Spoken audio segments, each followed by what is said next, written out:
you want to be sure that you never clean your air gun with a cleaning rod like this, and I'll tell you why. You want to use one of these, which is made of plastic.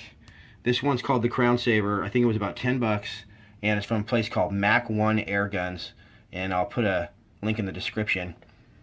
So when you got an air gun and you're shooting a projectile out of it, a bullet like this is getting shot a lot harder and a lot faster.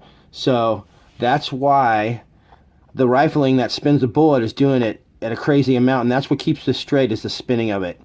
Now with the air gun, it's not shooting that hard, so it is also being kept straight by the skirt, which is the hole right here, this little, whatever you want to call it, the skirt. But it's also being kept straight by the rifling.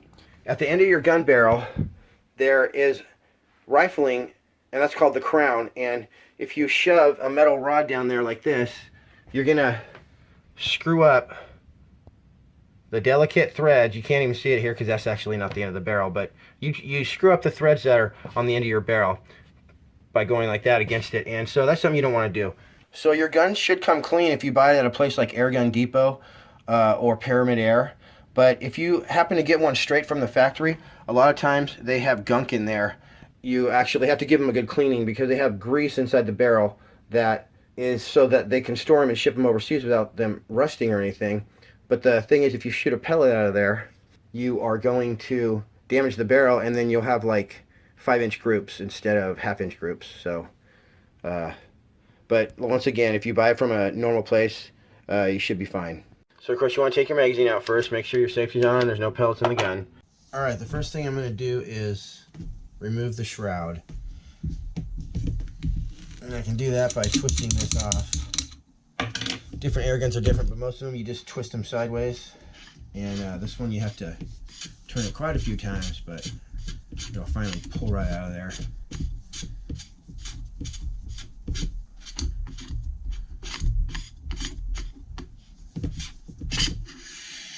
Just pull it out as straight as you can.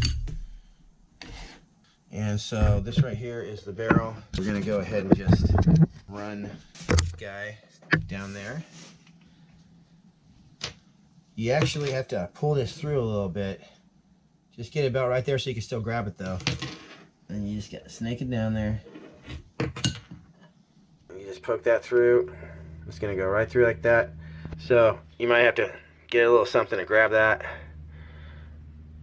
But if I had two hands, I could do it pretty easily. But okay, there we go. And so then you just pull this little guy out, get a patch on there, soak it up real nice. Maybe, you know, lay your gun sideways on top of a towel because that stuff's really stinky. And then you just pull your patch through like this. Do that a bunch of times, maybe like 5 or 6 times, so it comes out clean, and that should be it.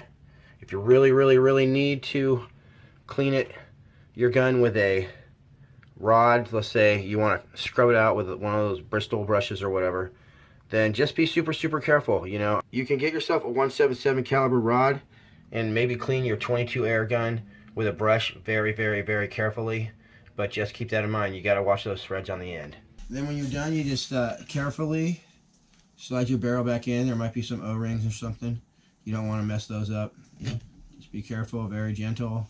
If something's not going to go, don't force it. Just wiggle it a little bit. And a lot of times with guns, you don't have to tighten stuff as tight as it can get. You don't have to worry about with this, but let's say you're putting some scope rings on and you are going to tighten those down. Don't tighten them super tight because you'll just end up stripping them out. Just tighten them a little bit just so they're tight. Give it maybe a little teeny bit more of a torque, but you have to be careful not to wrench stuff down. So just going in there now. Just gonna do it with my hand. Okay, that's good. And we're all set. The shroud is fine. If you're wondering what this badass gun right here is, it's a Avanix Max. This is not the ML. This is before they came out with that. This one actually is going to be in my gun cleaning video because I did get this straight from the factory. There's some special things about it, but anyway, it needs to be cleaned before I can shoot it. On top right here, I'm running a UTG Bug Buster scope. I really like these. I put them on pretty much on my air guns. One is that they're cheap. They cost about 88 bucks. The other thing is that they have a parallax adjustment which I like, which goes from like 5 to 200 yards or something. I don't really use this, but they do have an illuminated reticle, which goes to green and red. 3x9 power, flip up caps that are pretty bomb, and the main reason I use it is because it's compact and it's lightweight, but that it has a mil dot reticle, so I like the mil dots, especially when you're shooting with air guns, so you can tell where your pellet's going to go at longer distances. Now, my cat is not going to like this, but I am going to show you what the ML does not do.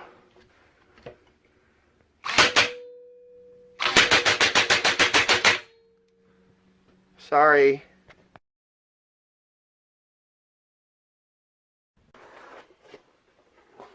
Oh yeah. This right here is my brand new Drods Blackbird. I guess it's a Drods too. Anyway, the Blackbird has a 400 round magazine that's fed electronically. I'm going to set this guy up for not CO2, which freezes the gun in full auto, but I'm going to set it up for high pressure air.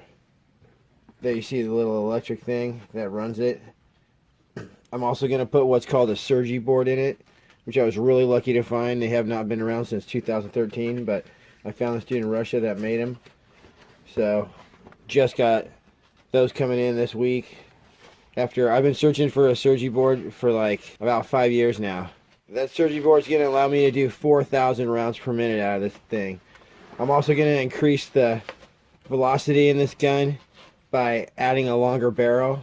I'm going to do a bunch of videos on this and how you can get a hold of one of these and make one yourself.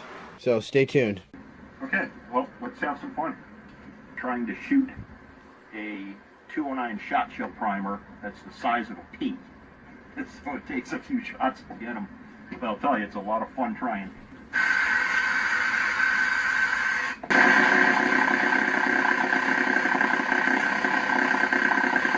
And lasts 2,000 rounds per minute.